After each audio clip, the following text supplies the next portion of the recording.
چو بدخواهی به کس از غم بکاهی، نبینی هیچ بد گر نیک خواهی. ناصر خسرو.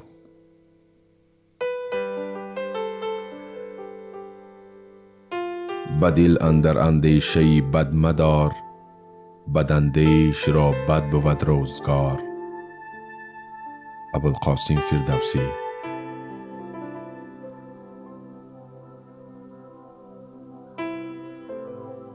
بدی ماری گرزه است از او دور باش، که بد بدتر از ماری گرزه گزد.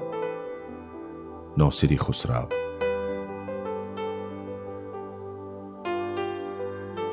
هر که بدکاری کند ناگه نهد بر خاک سر، هر که بد عهدی کند ناگه دهد بر باد جان.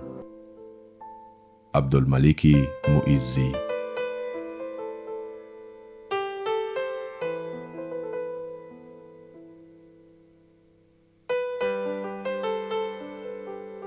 هر که او بد دل است و بدکار است، گرچه زنده است کم ز مردار است.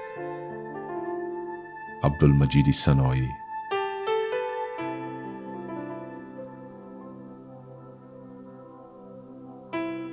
هر بد که به خود نمی پسندی، با کس مکنی برادری من. گر مادری خویش دوست داری، دشنام مده به مادری من. سعدی شیرازی.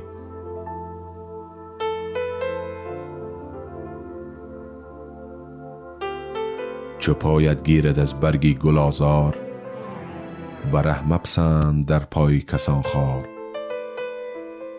امیر خسروی دهلوی.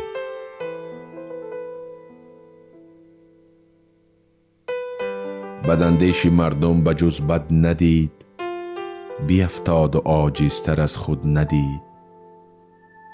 سعدی شیرازی.